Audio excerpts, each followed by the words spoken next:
What? Why are you shaking your head? You're welcome. What is popping? Good morning. Welcome to Hump Day with Hansen. I'm Hansen. That is Tommy T-Bone over there. And for the next hour and a half, we're going to do a lot of stuff here. I've got a list of 10 needle movers, dudes who aren't totally crushing right now. Now, seasons within the season, it's like you got to reshuffle the deck every 2 to 3 weeks. But I've got 10 players. A lot of it is in the trade article. I'll be honest, going off the schedule, who I think, based on matchups, will be very productive. And, maybe trade for them. Probably can't pick any of them up, but more about trading for them. And if you have them, then get ready to be happy, I guess. We'll answer your questions as well. Week number 11. Can't believe it, Thomas. It's going by very quickly. But most importantly, I just sent Thomas a photo. We were talking about the 80s. I just sent Thomas a photo of yours truly with one of the sweetest mullets that was out there in the 80s. So my question to you, Thomas, your opinion of me just looking at that picture from 1988, has your opinion of me increased or decreased from that photo? I'll say, seeing as how that picture is from the year I was born, first off, that's insane.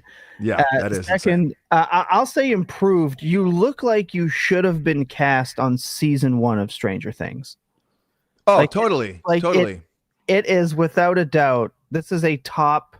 I'll say this is the top 5 mullet that I've seen in my lifetime. Now, do you know what I used to get a lot in terms of you look like? From the 80s, see if you can. Well, you'll never get it. Maybe you'll see it. People used to tell me I look like MacGyver. Oh my god! And now I'm like, now I just look like MacGruber. I was just about to say, for me that'd be MacGruber. Yeah, if you had aviators on, well, there you go. Halloween costume next year, Guru on air. I expect to see a mullet wig, the aviators, and the plaid shirt with the vest, and you going as MacGruber for Halloween on air next year. I do have a photo of me with a massive mullet wig over at DirecTV. I don't know what I was wearing it all day one day, and I got a bunch of pictures, hysterical pictures, by the way.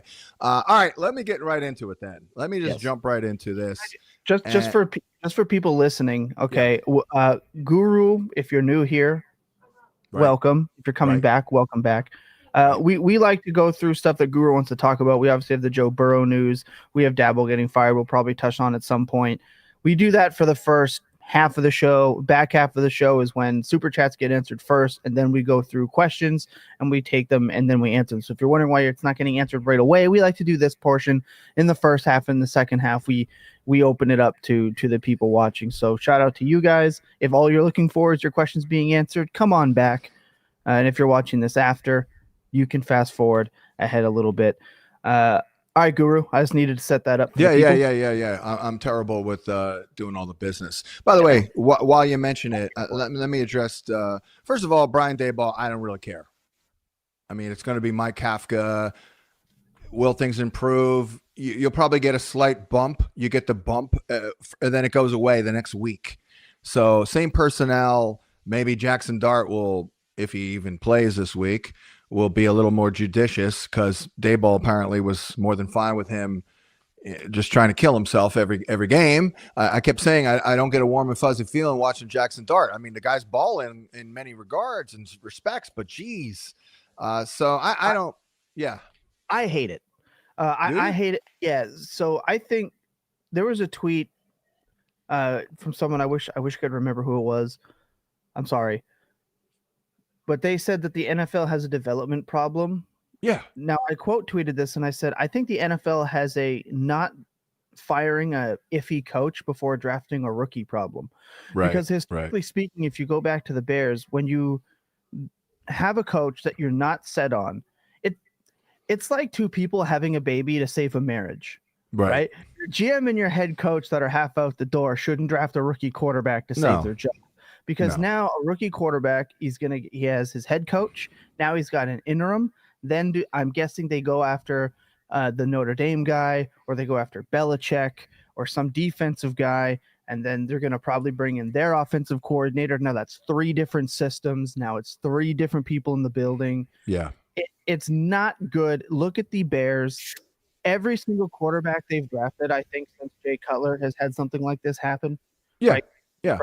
Well, the NFL front offices are a disaster. That's what I mean. But I agree with the initial assessment that the NFL has a quarterback development problem. I mean, 2 things could be true at the same time. I mean, the NFL does have a quarterback development problem.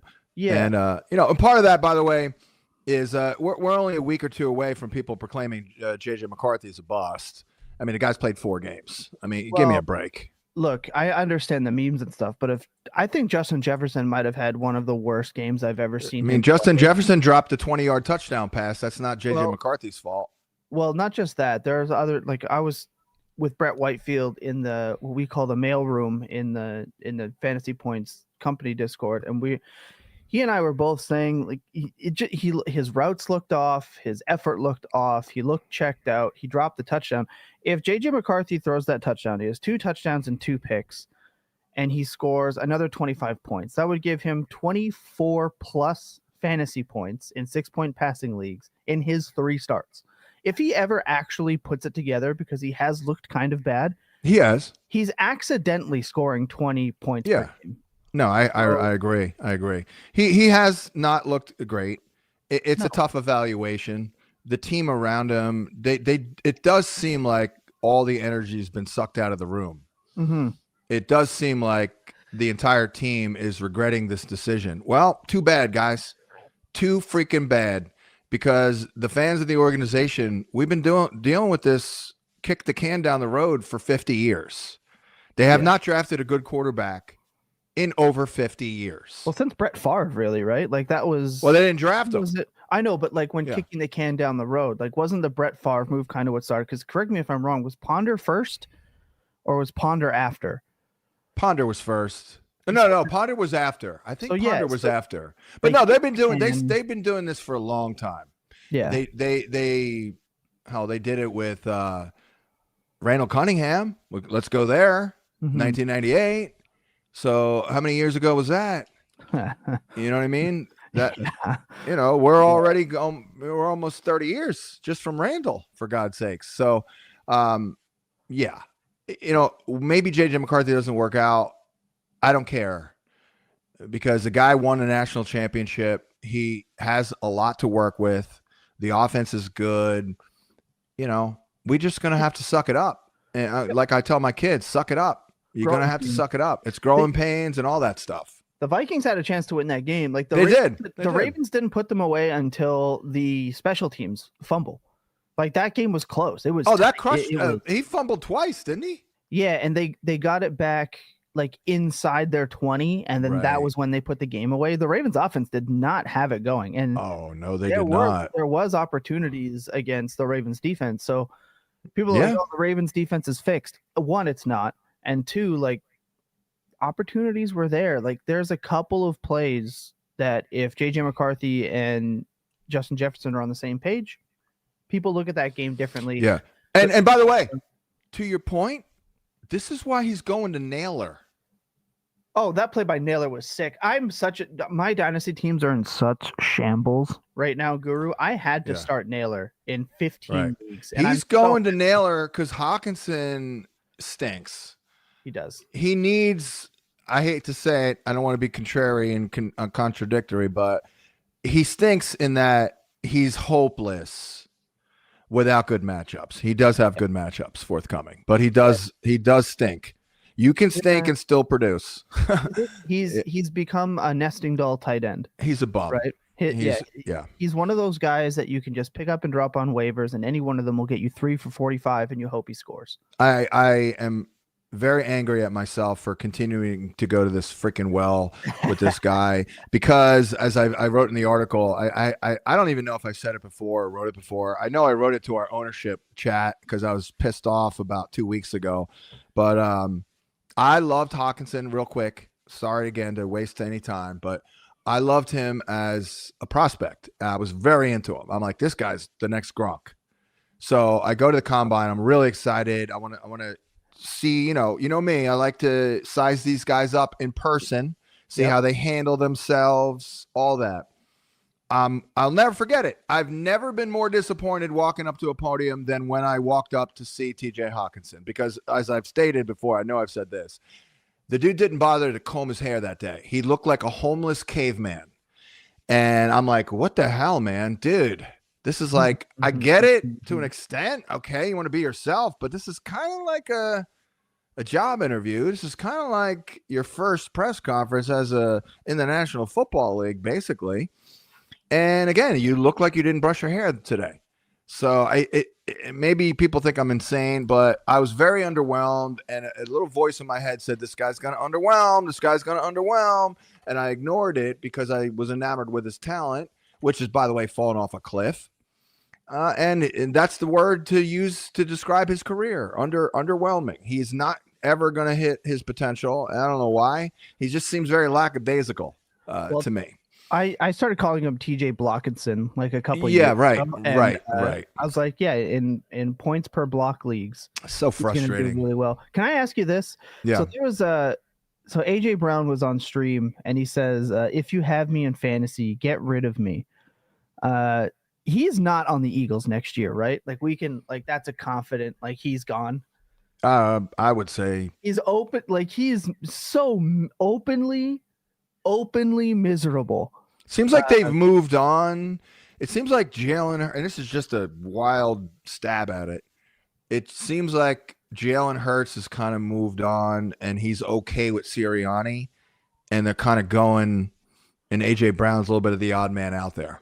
Yeah, I think they want now AJ Brown and Hurts. By the way, sorry to cut you off. Yeah, I did hear of a schism with those two involving a female. I don't want to throw out conspiracy theories, but that was last year. That was the word on the street that I got from a pretty good source. So there was some sort of schism between Hurts and Brown. So maybe that's it. Well, it could be. I think they want Devonta Smith to be their guy. Now I'm gonna say this: like I'm a dynasty. I'm like a dynasty sicko. Dork.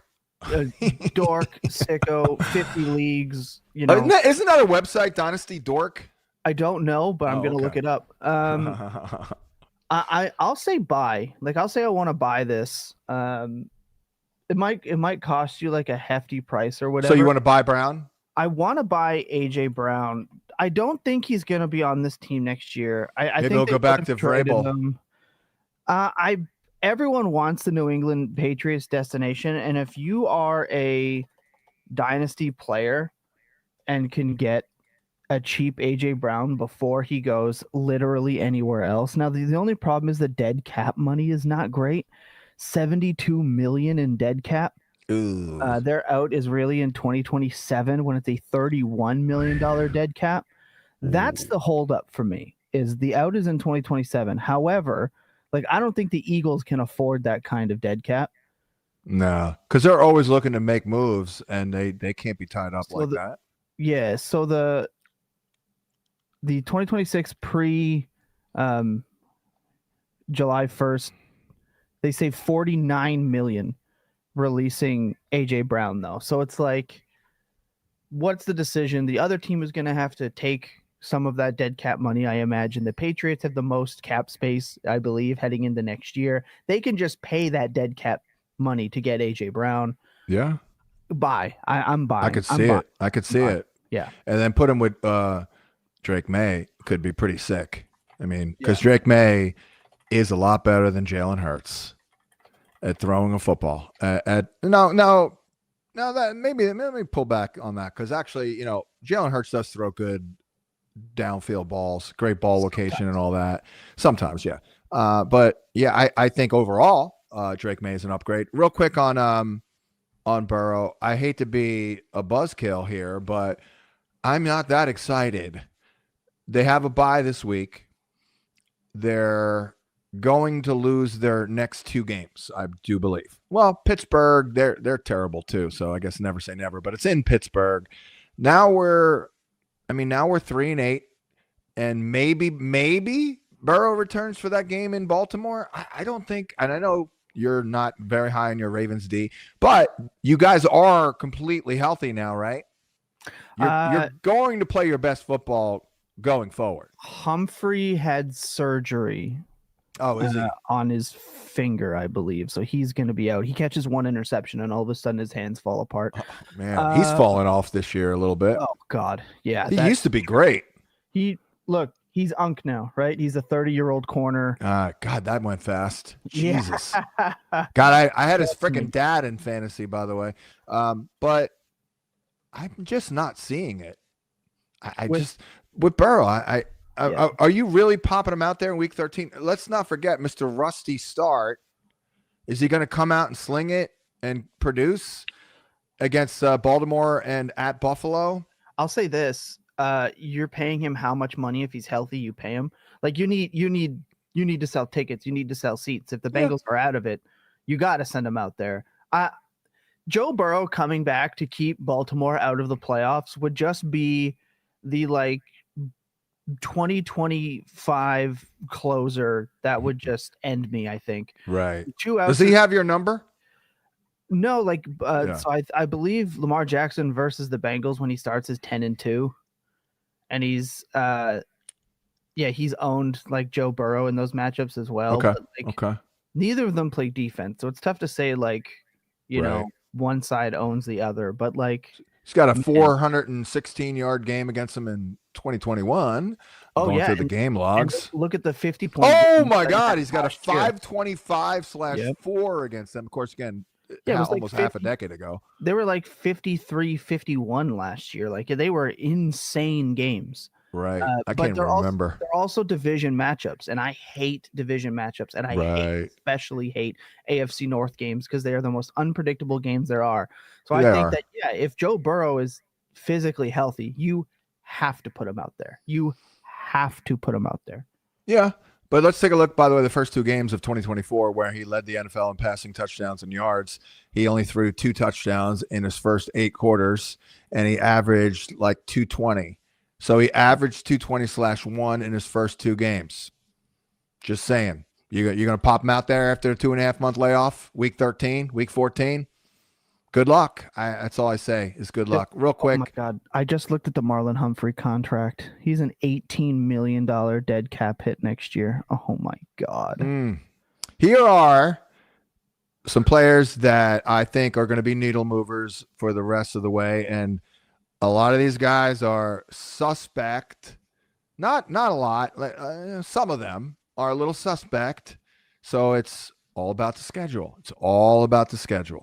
Let me start with Jordan Love and Christian Watson. At this point, with Jordan Love, it's pretty darn clear. Well, there's other things going on. The play calling stinks. It sucks. So that does not help. They do have their injuries at receiver. But at the end of the day, it's simple. Jordan Love is a slow blinker. He doesn't process well. He's just like these young quarterbacks who are he's Caleb Williams, basically. And he's been in the league for 6 years. I mean, he'll crush man coverage like he did in week 8 against Pittsburgh. Very predictable. I played his over prop that week. But you zone it up on his ass like Philly. You don't know what the hell he's doing out there most weeks. So that's a problem. And that's a real flaw in his game. But he's got nothing but very good matchups starting now this week against the Giants. They play a lot of man. The Vikings don't play as much, but it could be a problem. It's in Green Bay. They are giving up 21.6 points a game, so they're giving up production, even though Lamar didn't do crap against them last week. Then you got the Lions. That's a great spot. That's a man-heavy team again. Chicago, he'll probably just do well because it's a Green Bay Packer quarterback playing the Bears. Then you have Denver, which is scary, and I'm sure they'll have Pat Surtain back. But again, they play man, so he'll probably be okay. Then you have Chicago again, and then Baltimore. So it's a very good schedule, and it's a really good schedule as well for Watson. I was really high on Watson on Monday night. I do the VSiN show, and I do things where I only do a Monday night special on the show because it's that's what we do.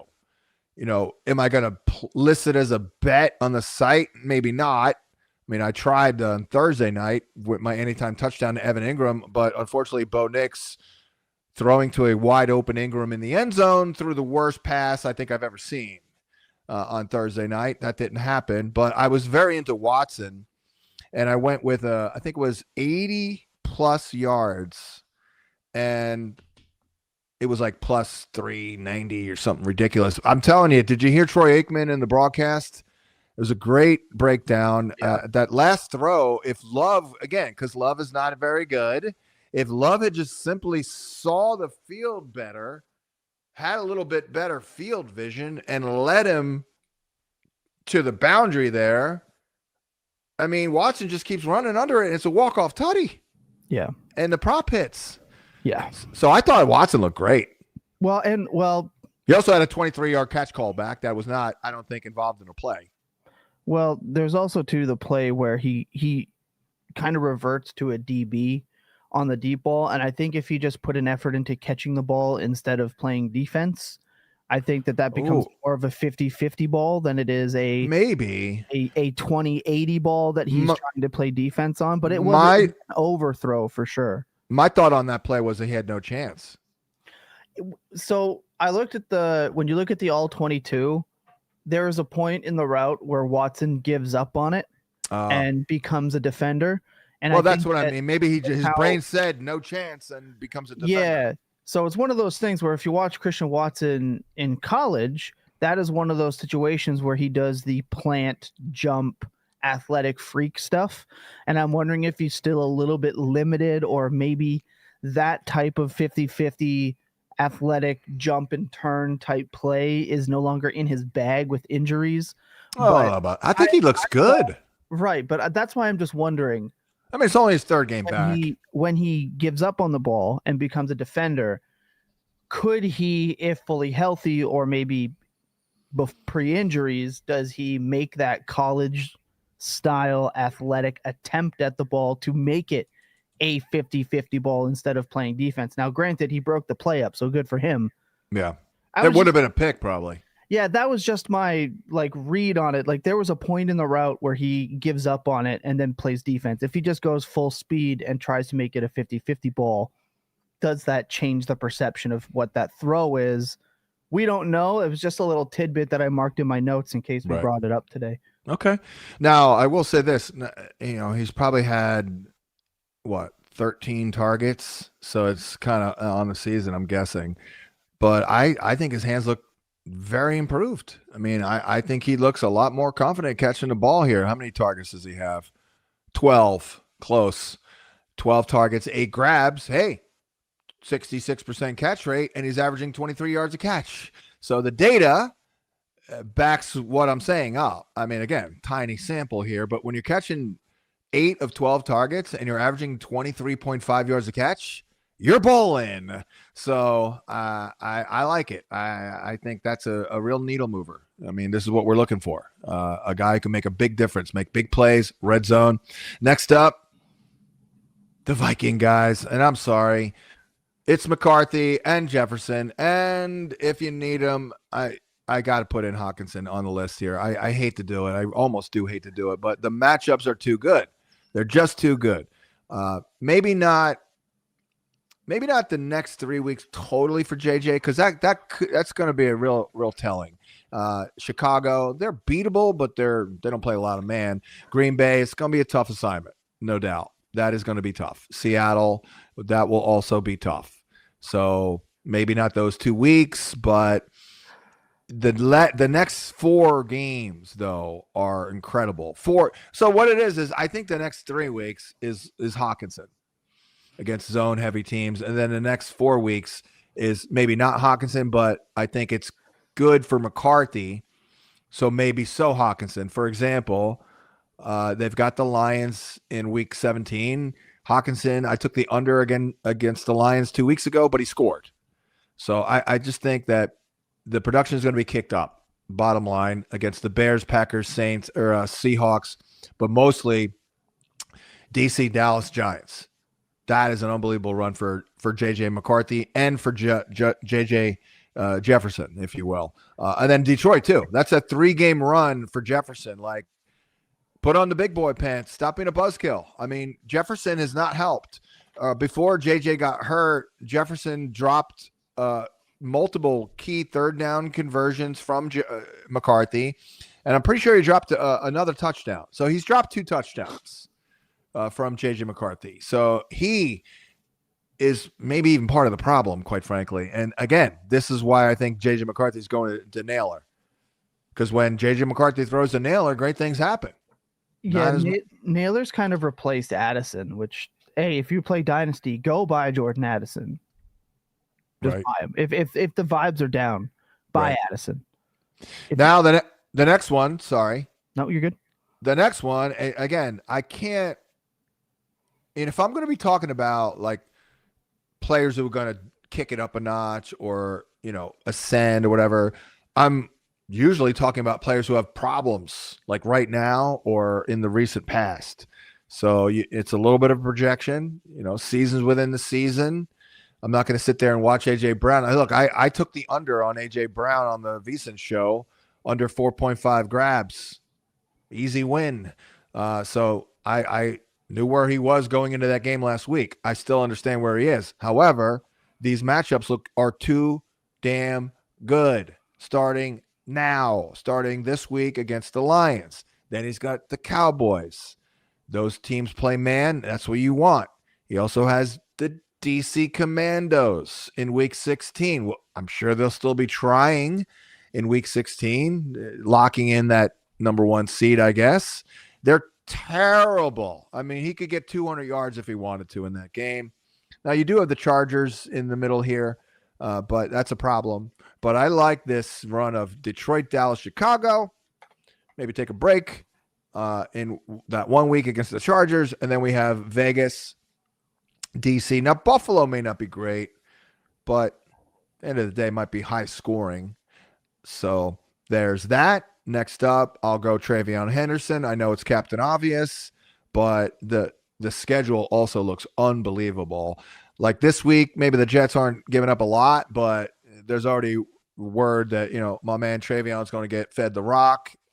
The Jets are so god-awful that, we'll get plenty of volume opportunities. Then you got the Bengals, baby. Let's go. I mean, he's going to run for $150. And Ramondre may run for 75 in that game. All right, let me pull that down. Like 175 for Ramondre. That's how bad the Bengals are. They give up 33.2 points to running backs. The Giants, he also gets the Giants. Yes. 26.7 points per game to running backs. Now, the Jets are 17th, so they're not exactly a prime matchup. I will say they do not give a ton up in the passing game, but I think what it's going to come down to is I don't think Ramondre is playing on Thursday. And we talked extensively about this on Dynasty Points last night. You don't think he's playing, huh? I don't think Ramondre plays. I thought maybe he did because he was limited, and maybe they held him out last week because it's a short week this week. But then again, and I know NFL teams usually don't think this. NFL teams usually don't think this way, but maybe in this case they do.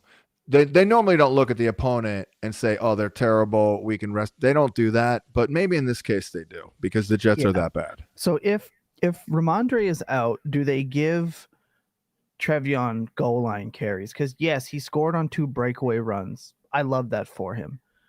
He can do that, absolutely. You cannot count on that. There's one guy you can count on that with week to week, and his name's Jonathan Taylor. And I don't think Henderson is Jonathan Taylor. What we want to see is an increase in the passing work, right? An 8.2% target share for Henderson on the year is well below what we expected. That was his upside bull case.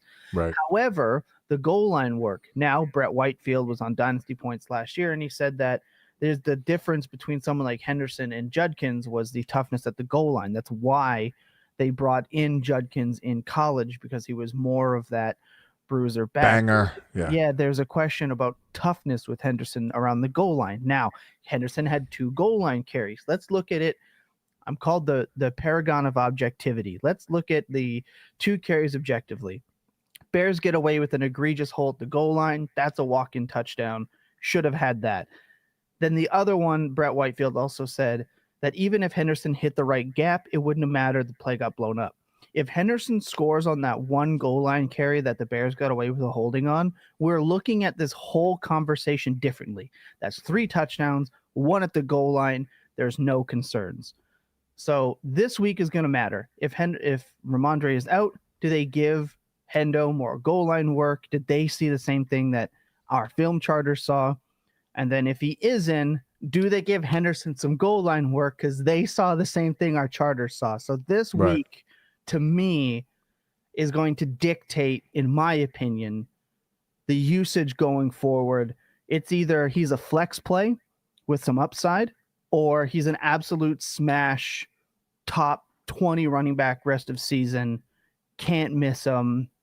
I think this week is going to tell, because again, this schedule is so nice. But if you want more on that conversation, Dynasty Points, it's up on YouTube. It's out on all your podcast channels now. It's 2 hours of intense Dynasty running back conversation that you're not going to want to miss.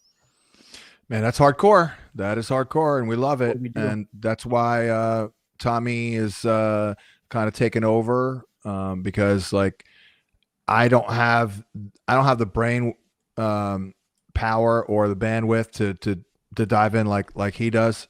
The other thing is the role in that passing game. Let's not forget, and I've said this about 6 weeks ago, James White, one of the best receiving backs of the last 30 years, he needed a year to get up to speed. So Josh McDaniels' scheme has always been very running back pass target centric. I don't think he's changed much. Part of that was having a veteran quarterback in Brady. That always helps. You can go through the progressions very quickly, get to the final progression, which is the check down. But Drake May is progressing very well. So I wouldn't be shocked at all to see that role ramp up in the passing game. In fact, when we get Ramondre back, I actually think he'll be more of the flex side of things, because Ramondre's looked very good this year. However, I think he'll be an excellent flex to where you're like, lock it in. You know what I mean? Like he's RB 25 this week, which is like an elite flex. So I think, like I said, with the Ramondre thing is what's really going to tell, because when Ramondre is in, the route participation for Treveon is nothing. 11%, 19.4%. Oh, is it high? No, he 11.1% route participation. Well, terrible. That's low. Yeah, that's low. The 2 games without him, though, 67.5, and this week 72.2. So I think that has really shifted things. But overall, Ramondre has a 45.7%. So I don't know if this is pass protection reps, which again, all of our charters say he's doing significantly better than he did early on the year. Is this just because he's a veteran? They want him in the 2-minute. I mean, we're talking like week 7 for Treveon Henderson, 11.1% route participation. Week 8, 8.8%. Week 6, 9.4%. And yes, he had a 72.2% route share, but he had a 2.8% target share, if I'm not mistaken, last week in the big breakout. So like eventually something has to give. Either he's going to get the routes and targets, or Mondre's just coming back, which again is why I think this week sets the table for their stretch run. Final 2 guys on this list of 10 needle movers starting now, going forward. A lot of these guys have been a little suspect here. These last 2 are not particularly suspect. Marvin Harrison. The schedule here is unbelievable. We were talking about him 3 weeks ago as a buy low guy, and ahead of that one big game on national TV. Was that 2 Monday nights ago? Anyway, this week you got the Niners. That's a great spot. Their pass rush is awful. Jacksonville, and then Tampa. They're all of a sudden giving up production. Rams, I like that one. They're always vulnerable on the outside. Houston's going to be tough.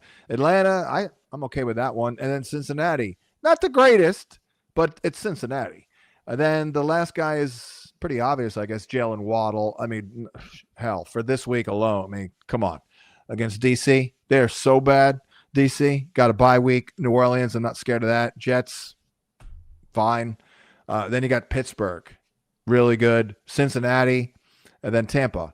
So there it is. That is what I have. And a lot of these guys are in the trade article for that reason. One other guy I could throw out there is Barkley. I do think that he'll start kicking it up a little bit with some pretty good matchups. Detroit, maybe not this week with Detroit, but Dallas, Chicago. Chicago's all of a sudden, their freaking run defense is good, I will say. LA, I just like it in general for volume, and I think he'll be needed against some of these zone-heavy teams like LA and LV. Then you have DC and Buffalo. That's really good. DC and Buffalo, week 16, 17. I mean, Barkley could get you to the ship against DC if they really wanted to. I mean, that's a 175-yard day with 2-3 touchdowns, Thomas. Yeah. So, all right, let's open it up. All right, let's dive right in. Tommy's dropped in with a 199. Harold Fannin or Cut Otten or Theo? First and foremost, I did want to poll the audience if they could respond to the better nickname, Ottoman Empire or the Fantasy Ottoman. I'm going with the Fantasy Ottoman. I like because that. No one has given his team more support when they need it. When you lose Chris Godwin and Mike Evans, you got to lean on someone. That's where the Fantasy Ottoman comes in. So I like it. Hold Fannin or cut for Otten. I mean, I don't want Theo. I would cut Theo for Otten. Yeah. Absolutely. Yep. I think we're back. He's the Fantasy Ottoman. They didn't need to kick their feet up first 2 months of the season. They didn't need the support of an Ottoman, but now they do. So this comes down to would you rather Harold Fannin or Otten? I gotta go Otten. Yeah, it's hard not to. I mean, he had 12 targets last week. I mean, he's playing with a way better quarterback. Granted, in a way, Gabriel is good because he doesn't throw to outside receivers other than Jerry Jeudy last week, but you also have Njoku. So I'm going to go Otten there. Okay, I like it. Scanny is back. Welcome back. Scanny. Full PPR. Wide receivers are set. JSN, Rice, Lamb. RBs are Cook, Jones, Benson, Harvey, Stevenson. Do I sit on the RBs or try to make a trade to solidify a top 15 back? It always comes down to price. I'm not trading those receivers to do it. No, I don't want to get rid of look, you've JSN or Rice or Lamb. You got you're good. You got an opportunity with Harvey, right? We drafted him for this moment. Dobbins gets hurt, which sucks. That guy's. I'm so mad that we never got to see unleashed J.K. Dobbins, except for one back half of a season in Baltimore, because one of my favorite prospects in terms of pure runners I've ever seen. But now you get a situation with Harvey. Stevenson is going to come back and be a flex value. Who knows what happens with Benson? And Aaron Jones has already usurped Jordan Mason. So I think you're okay here. I think you're good, Scanny. We don't want to tinker too much. I think you've done a good job. Get it. Now, the Dobbins injury really solidified that running back room, though. You hope so. You know what I mean? Because I don't think J.K. is playing this week. I don't think they might not put him on IR this week. They didn't make a move yesterday. But, I mean, without that move, the running back room is a little suspect, but now you're looking golden. And then who was the other guy there at the end? It was Ramondre. And Benson. Benson. I think, in maybe even this week you might be in with Benson and Harvey. So yeah, don't do anything. Need one, Drake May, Matt Stafford, Sam Darnold this week, right? Haven't done my rankings yet. I mean, I'm defaulting to May, even though he's not going to be needed all that much, but he might run in this game. I was going to say, like, goal line work when you were talking about it. I'm like, how about Drake May for the goal line work tomorrow night? Hate to say it. Mm-hmm. Yeah, could be. That I think that's also the problem. I think that's one of the problems with the McDaniels and his targets to running backs. He's never really had this mobile of a quarterback, if I can remember. So, no. I mean, check down. Other than Tebow. Well, Tebow was a god. All right. If anybody hated that run of Tebow, you don't know how to live. But now we're seeing, and we know that scrambling quarterbacks and running quarterbacks limit checkdowns. So 100%. Maybe that's part of the whole story. Could be. That is. One that's not being talked about enough. I'll say that. Our mate Scott here needs one. Drake May, Matt Stafford, Sam Darnold. By the way, I'm going May. You're I know going it's. May? I'm going May. I mean, I don't know about Stafford this week against Seattle. I feel like that could be. They haven't played yet this year. Yeah. Let's take a look and see Stafford against them last year. I don't recall, quite frankly. I haven't gotten into it. You know, I also think the Seattle's got like one of the best defenses in the league. That's what I mean. Yeah, I think that's what I mean. Sense. I think Adams being iffy to play could mean something. All right. One game was an overtime game Yeah. where he only completed 56.8% of his passes and he threw a pick.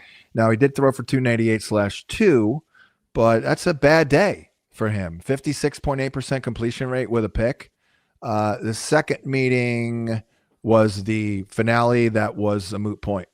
So, yeah, I mean, I guess he was pretty good that week. Of course, he didn't run for anything, but 298, what's that?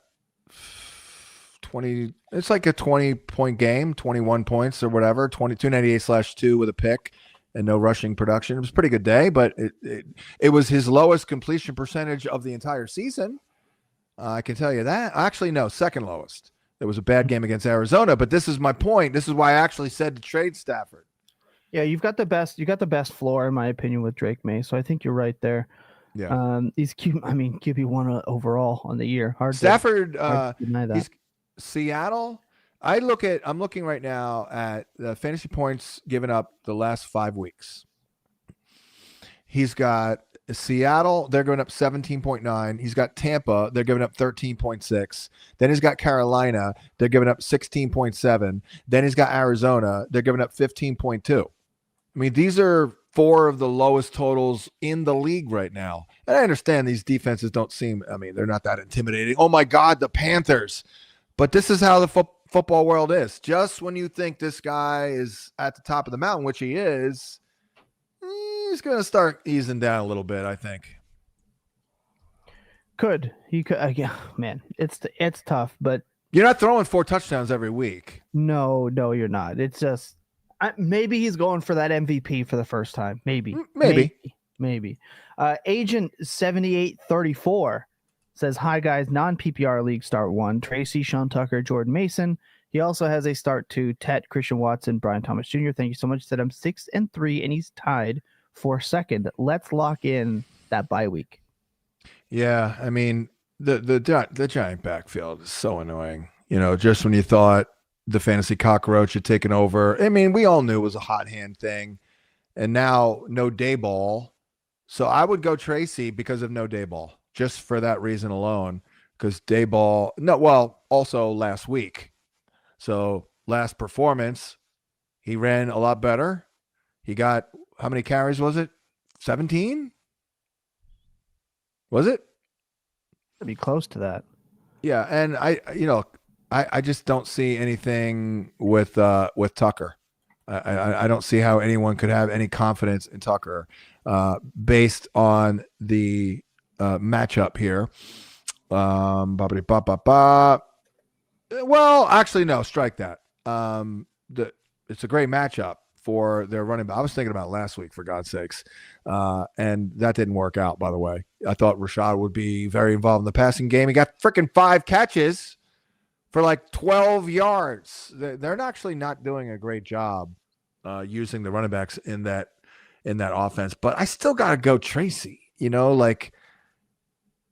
going to get at least half the touches. Don't you think? Yeah, I think so. I think you have to at this point. Yeah, I mean, Tucker and Mason, you just don't know. So Guru. I'm going. I'm sitting BTJ. Yeah, you have to. That offense. It's repugnant.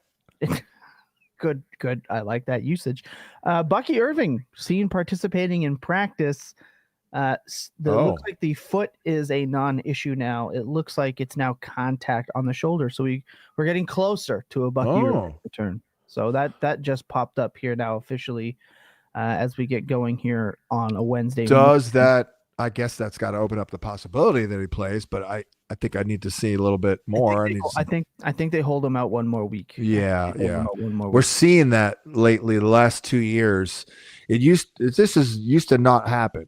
Like, but we're seeing guys who are in prolonged absences work for a week or maybe even 2 before they actually play. It used to be like, if you're back at practice and you're a starter, you're playing, but that's changed a little bit. What do we got here? Chris Hill says sitting in fourth. He also says this is super flex. Sitting in fourth, trying to make a push. Have Allen, May, and Danny. Would you trade either Allen or May for Bucky and Myers? He's weak at running back. Yeah. Brian Thomas Jr. I would. I had Josh Allen last week as a player to trade. And what did he do last week? Jesus, I can't even remember. Like, it wasn't great, right? No, it was a terrible game against Miami. He threw 306 last. He had 20. 2. So you know what's hilarious about Josh Allen? It was a good day. It was a terrible game. He had 27 fantasy points. I know. Well, here's the thing. This guy, man, even on his bad weeks, he's the best fantasy quarterback in the league. I know, I'm so sick of this dude. I'm jealous. But he always, we're jealous. But he threw it 40 times, which is a rarity. Yeah. Yeah, he threw it 46 times in week 1 against Baltimore. But since then, the next closest attempt game was 31. So look at these attempts.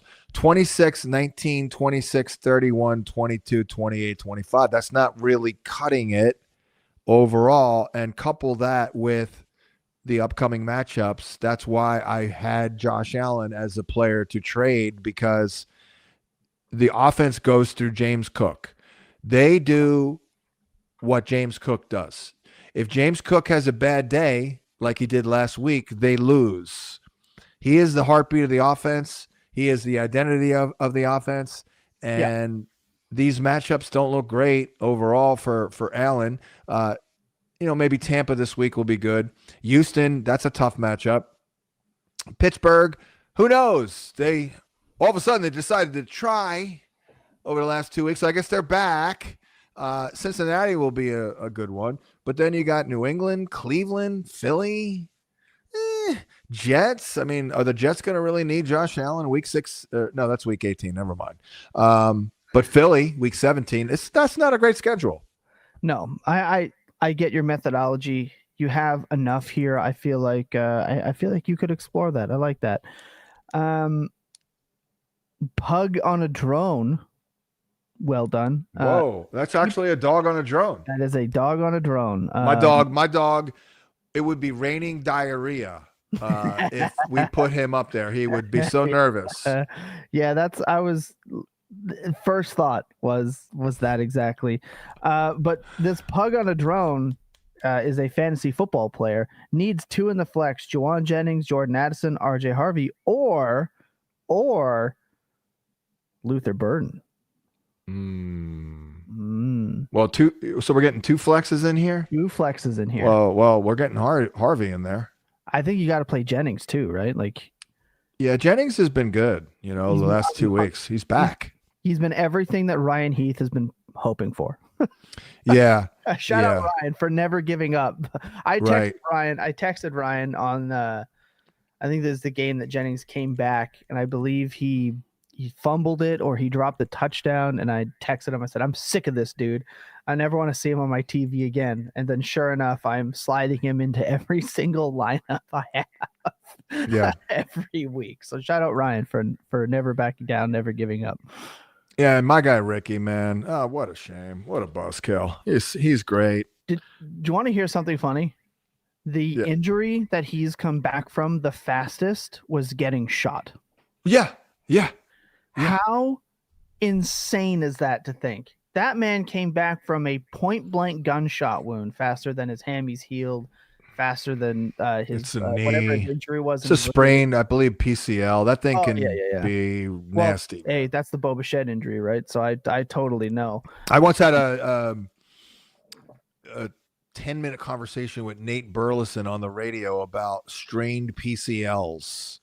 And he really, I can't even remember exactly what he said, but man, he articulated it incredibly well. Like that's like it's just low key. Like it is a strained PCL, I believe, right? Let me look that up. Not a doctor, so I Right. don't want to speak on that. Right.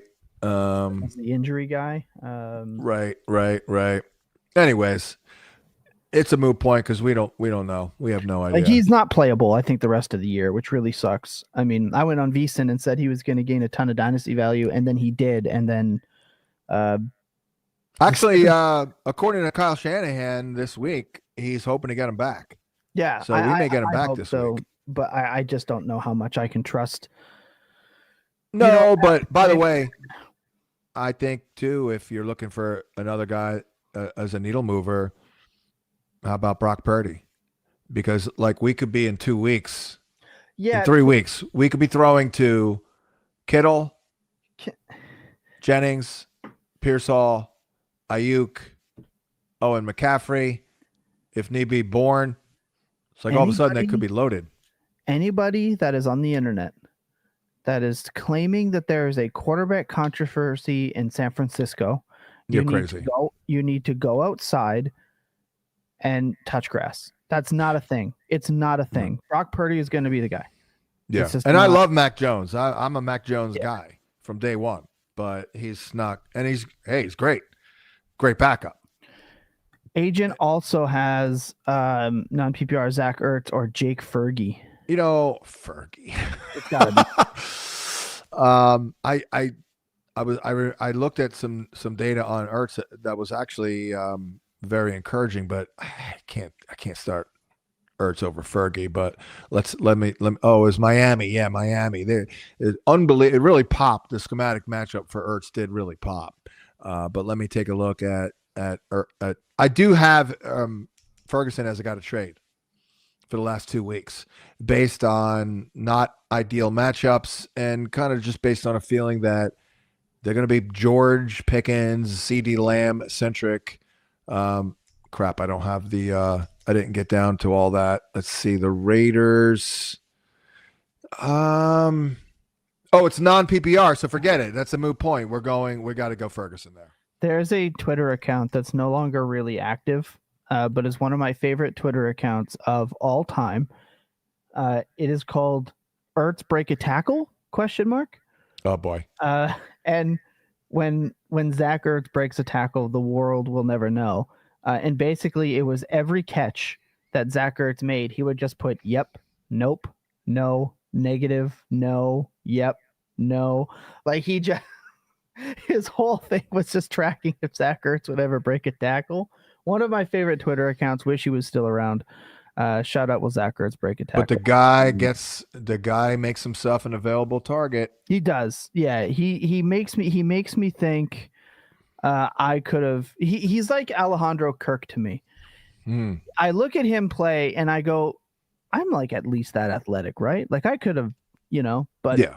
Gives hope to the less athletic guys out there. Yeah. Dave Clark, he was the first person here on the comment. We're going back. He was here at 9:15 this morning. Whoa. Central time, the real time. Dave Clark says Judkins or Henderson in a standard. I'm going Henderson. Yeah, I am. I mean, too. Judkins, I don't know what is going on, but their running game broke. Well, I know what's going on. It's Dylan. They have Dylan Gabriel playing quarterback. They don't have a quarterback. Right. He started to see his production go down when Joe Flacco went away. Shocker. That's very true. Yeah. Shocking how that can happen. Yeah. That is true. That is true. Yet somehow Jerry Jeudy went off last week. Randomly. Hey, shout out Scott Barrett, who on Outside the Box. If you're not listening Outside the Box and you play DFS on Saturday, you're doing yourself a major disservice. But he called Jerry Jeudy the easiest squeaky wheel game, and sure enough, he came through. So if you played yourself some Jerry Jeudy, hats off to you. I didn't know a squeaky wheel game was within the realm of possible outcomes with Dylan Gabriel led Browns. Hey, so shout out, good job. Shout out Scott. That's why he's the man. Willie says, good morning. Thoughts on a trade. He said, I got Hurts and Waddle for Love and Lamb. My wide receivers are now Waddle, Rice, Tet, and J-Mo. Good move rest of the season and the playoffs. Thanks, guys. So you got Hurts and Waddle. So you gave up Love and Lamb? Gave up Love and Lamb. Okay. Well, I actually like this. It's fine because you got two guys that I just outlined on the top 10 guys or 10 guys to be needle movers, Hurts and Waddle, based on their matchups. Now, Love is one of them as well, but Hurts is more reliable than Love, let's be honest here. And Waddle, he's right there with Lamb. Well, Lamb, so what's funny is Lamb's points per game, I think it's 15.1 right now in points per game. He's not having the very CeeDee Lamb-esque season. Even when Lamb has been healthy, Pickens has kept pace with CeeDee Lamb, which I did not see coming. I was down on Pickens. Boy, was I wrong. So I think it's Jaylen Waddle, since Tyreek Hill's been gone, is averaging 16 points per game. Waddle's actually outscored CeeDee Lamb per game. I like this move. Jalen Hurts is obviously the better fantasy viable quarterback. You use name brand value to get yourself a replaceable level wide receiver. I like that move going forward for you. Normed said, where will you rank Harvey this week versus Kansas City if Dobbins is ruled out? Well, first of all, let's see where we rank Harvey this week. My rankings, I'll get them up tonight for those who do look at them. But they get them up last week on Wednesday night.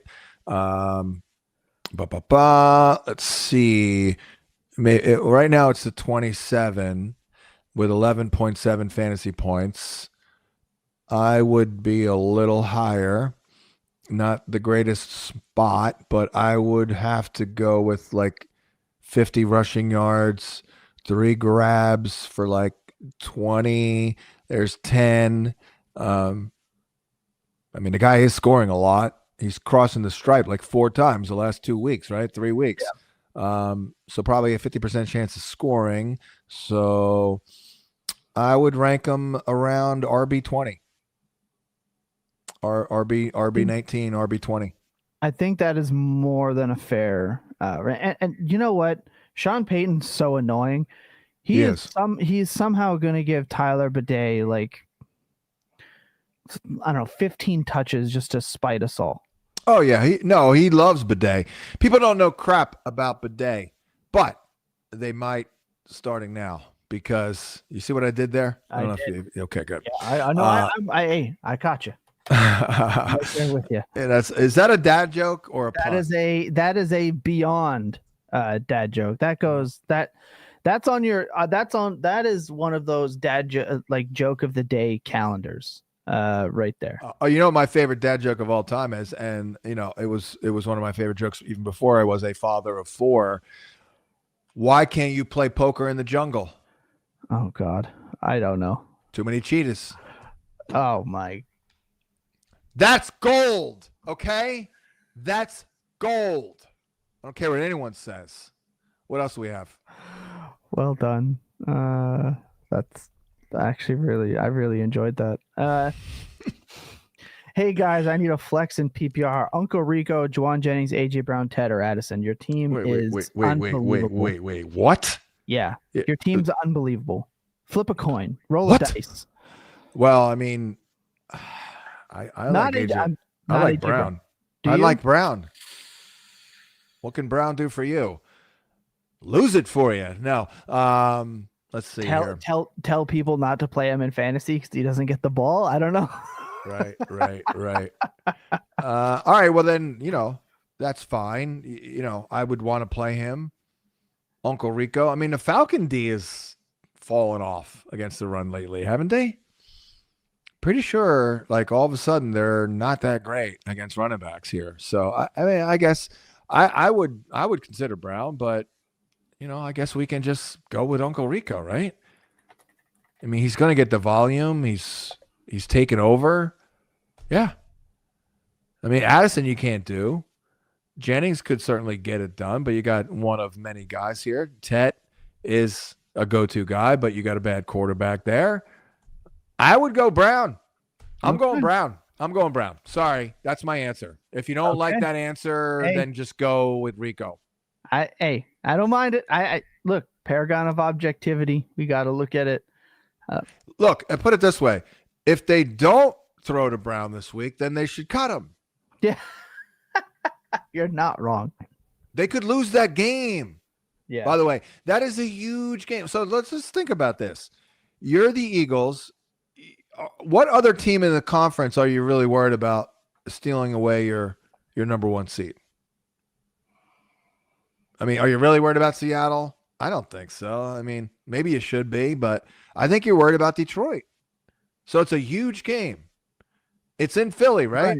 Yeah. It's in Philly. So are we really not throwing a ball to A.J. Brown with a great schematic matchup against a beatable corner in Robertson when it's a must-win? You're not wrong. Talk about squeaky wheel games. Yeah. All right. I vibe. I'm back on. I'm back on. It's back, baby. I was off. No, we're back on. Daniel, no, again, if you want to go Rico, that's a safe, steady play. Just go right ahead. I do think Brown could drop 18, 19 points this week. I like it. Daniel Casey, is it worth trading for Bucky Irving? Obviously, with the recent news, we've been a little bit stay away. I'm going to go yeah. Yeah, I think okay. I'm going to go yeah. I like that. They're for some, like early in the year, Bucky made a couple unbelievable plays in a passing game where he's lined up out wide. Remember that? It's like, wow. Yep. But since then, Rachaad White, one of the best receiving backs in the league, has done crap. I mean, so that's one little blemish, I think, in the offensive coordinator there. Because, I learned a long time ago that you can learn a lot about an offensive coordinator with his ability to use running backs in the passing game. That's one of the problems with Norv Turner. We realized, studying all this and covering all this, Norv Turner had Darren Sproles. Yeah. On one hand, I think Norv Turner is great, but Norv Turner is like set in his ways. You know what I mean? And he's not great at using a guy like Darren Sproles. He goes to the Saints, rest is history. Josh McDaniels, he's good. How do we know he's good? Because he's using these running backs in the passing attack. So I think maybe that's a little bit of a problem for the offensive coordinator, which kind of neutralizes Rachaad White's contributions a little bit. So yeah, at the end of the day, I think Bucky Irving, I would trade for him. Yeah, this is about the time. Some people might be sick of him, just waiting to get out. I think that's a look. Let's have a look. If I had him, I would be like, well, but held on this long, I'm just not trading him. But if you can pry him from someone, go right ahead. Yeah, completely agree. Fantasy Point says, Thomas, since you are tuned into Baltimore DST or Dallas DST this week, I am the worst person to ask anything Baltimore because I never bet on them, right? Like I never. Baltimore DST. Let's take a look. Let's take a look. Let's dive in. We've got Baltimore at 6 up against Cleveland. I think their defense is, of course, we have Dallas at 7. It's Cleveland. I'm playing the Baltimore defense because it's Cleveland. But 15, even when they were at their worst, we're talking week 1, -2, week 3, -4, Kansas City, -3, Houston, -2, but they had 15 points against Cleveland in that stretch. So they're bouncing back a little bit versus Chicago, Miami, and Minnie. They're getting some turnovers. I don't think they're all the way back, but I'm willing to play them against Cleveland. If you can't get it done against Dylan Gabriel, what are we doing? Well, what about Geno Smith, man? Oh, I mean, he is awful. That dude stinks. Where's the sponge? Oh, brother, this guy stinks. Yeah, exactly. Yeah, one of the worst vibes I ever got at the combine, not to mention. Hey, I do want to point out though, like shout out Geno, you gave me 2 years of late round super flex quarterback play. I love you for that. You kept some teams alive. You can rest now. You can just go away, dude. You've done. Congratulations. Now get the hell out of here. We love you. You earned your money. You showed the league that you could play. I love that for you. You had one of the worst quotes of all time. No, I loved that. That's a terrible quote. They wrote me off, but I didn't write back. That's so good. No, it's so bad. It. No, that is some opposite of good promo. No, that is a wrestling but it makes promo. No sense. Yeah, no, they wrote him off. No, I love it. I love that. That was so. We didn't write to you, but we didn't write to you. We wrote your ass off. Well, maybe so you can't say, write back when we don't write you in the first place. We wrote your ass off. We didn't write you. We wrote your ass off. I think that's a metaphor for the team. It's a metaphor for the team cutting him and telling him that, Okay. I loved it. I thought it was baller. Do you know the difference between a simile and a metaphor? Do you? Mr. Hansen, if you go to my Twitter profile, you will see that in that profile it says cannot read and cannot tell time. So asking me that question is the trick to that, I believe, is a simile is like the same, and a metaphor is like it's not the same. Right.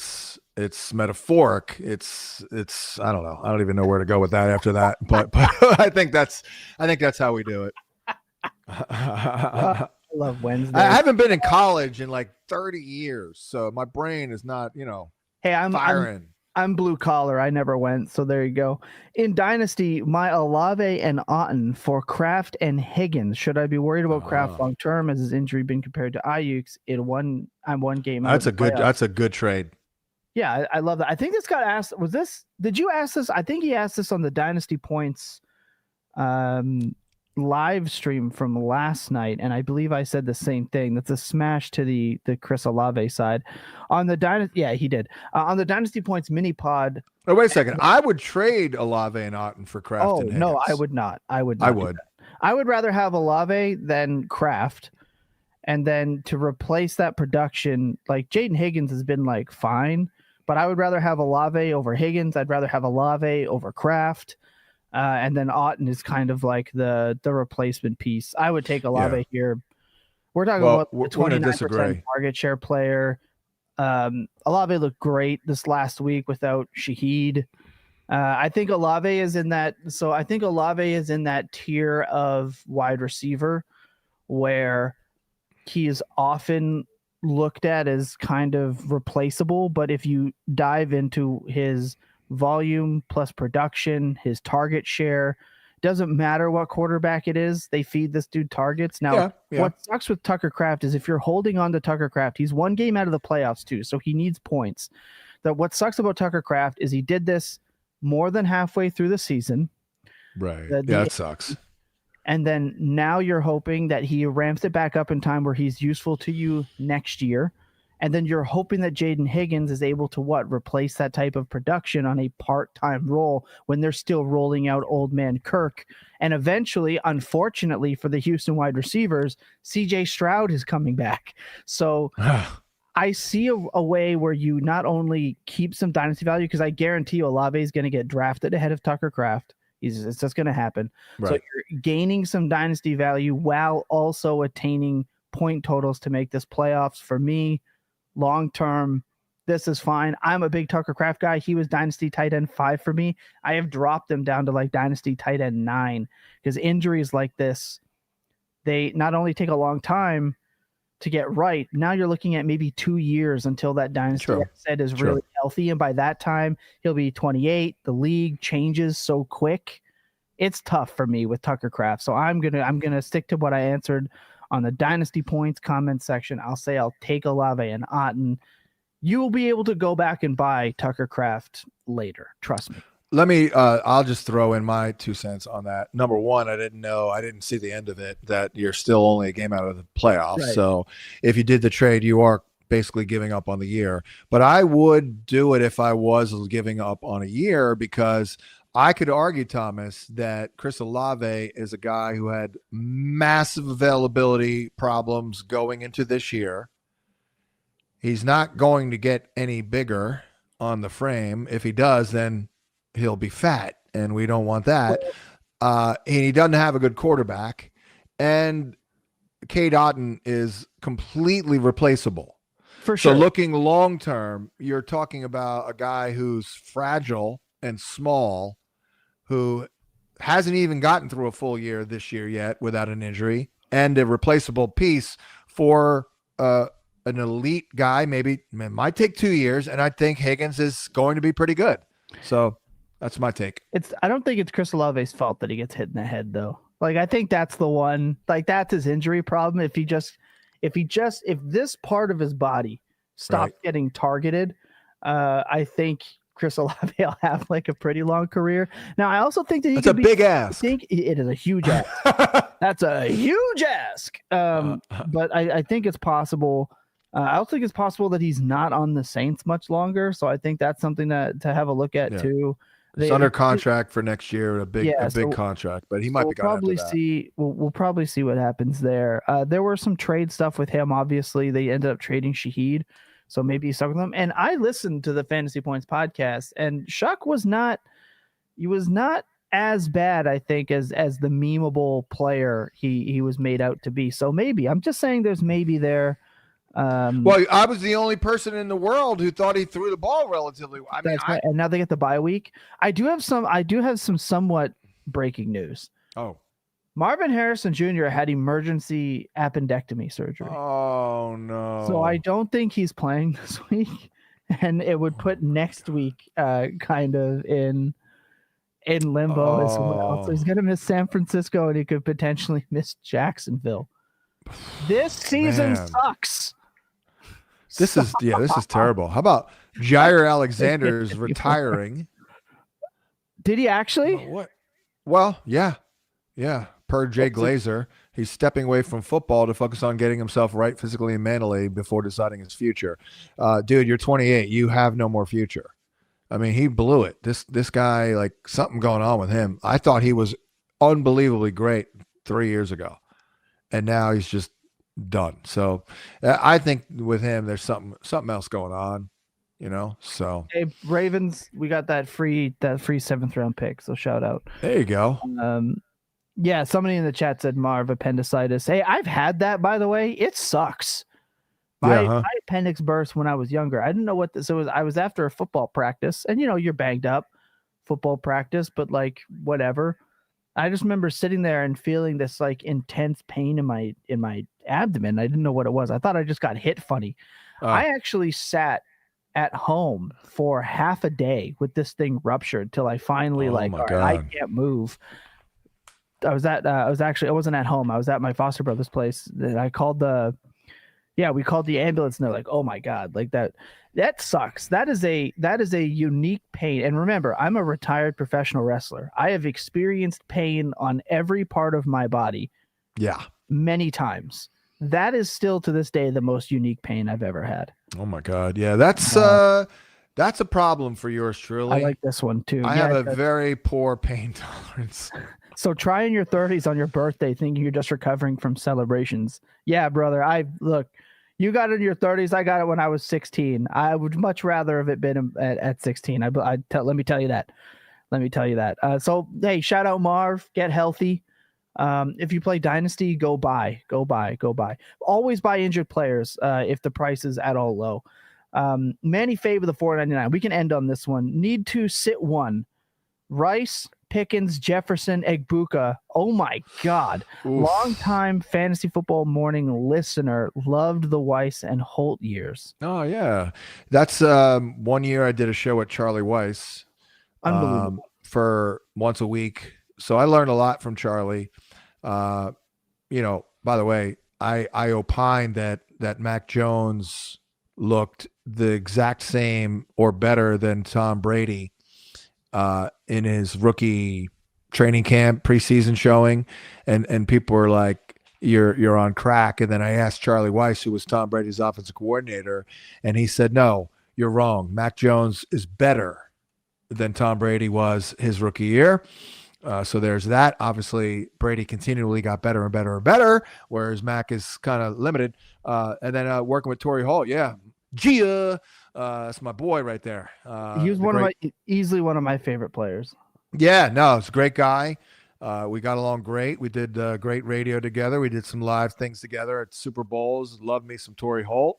But we're stalling because this is a very difficult question. My initial gut was Rice, but I can't sit Rice. No, you just can't do that. So I think I'd probably just sit George. Really? I think I'm sitting Jefferson.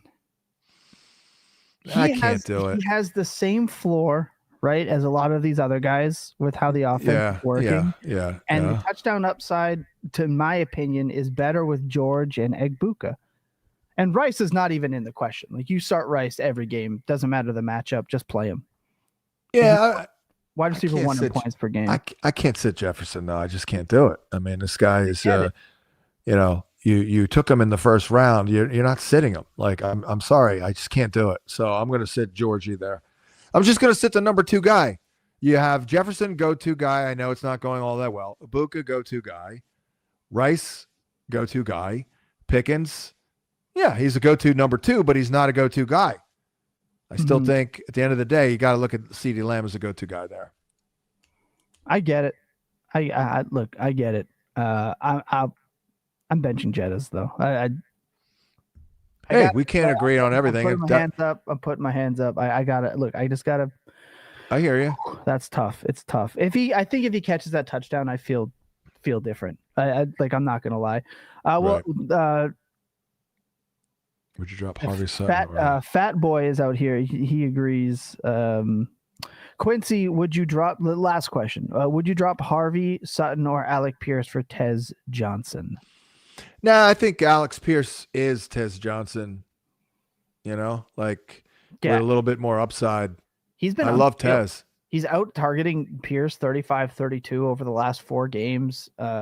Pierce is over Michael Pittman. Jr. Yeah. He's been great. Unbelievable. I think it's 18 points per game over that stretch. It's unreal. He looks like Lance Allworth out there. He was so every year for Dynasty points and previously Full Tilt Dynasty podcast before we shipped over here, I always pick like kind of one gross wide receiver.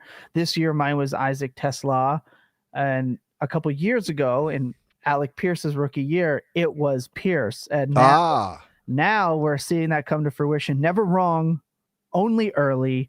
Shout out early Full Tilt Dynasty listen. I had an argument with a draftnik on the bleachers in Mobile, Alabama, watching Alec Pierce practice. I'm like, I love this guy. He was like, nope, he's not any good. Overrated. I'm like, really? And I won't name the name, but I know Brett Whitefield liked Alec Pierce as well, and got to like how his game is improving, and he's getting better and better and better. One of my favorite lines on the Sirius show when I do a player comparison is, I'm going to go white on white with it. So I had to compare Alec Pierce to Lance Allworth. I love it. Got to go white on white. But Lance Allworth, by the way, had multiple years where he averaged over 22 yards a catch playing for Sid Luckman. There's a name for the Chargers. Did not expect Sid Luckman to make his way into the show. It's the father of the modern day passing game. The reason I love this show so much is that you never quite know what you're going to get. So no, I don't even know, and I'm me. That's the reference. That's how we roll with it. Guru, we're at an hour and 20, and we can call it there. Final thoughts before we ride out? No, I have no other thoughts. All I have is make sure you read Hansen's hints, because this puppy's been money over the last couple of weeks, man. If you look at it and you see what happens, like, that is the most definitive preview of every single player of note on the website. And happy to say it's been pretty damn good lately and all year for the most part, but especially lately. And that's because I'm putting in all kinds of time, trying to work through every single player, every matchup, trying to get the prop right, trying to get the analysis right. That's it. Like, because otherwise, what the hell am I doing here? If I'm going to be working that hard and not get stuff right, then after a while, I'm going to be like, you know what, goodbye. But I'm continually getting stuff right. So I like that. And it energizes me, and it makes me want to keep going and continue to get it right. I'm addicted to being right. Let's be honest here. I'm addicted to being right. I love it. I don't want to be wrong. So I'm going to continue to put into work. For Thomas, I'm John. This has been your Week 11 edition of Hump Day with Hansen. Thank you for liking and subscribing, and tell your friends about the YouTube page. Thomas and Trey and others have really worked their asses off to build that up. So thank you for that. Tell a friend, hook us up, give us a like, all that good stuff. For Thomas, I'm John. We'll catch you next week for another edition of Hump Day with Hansen. What? Why are you shaking your head? You're welcome.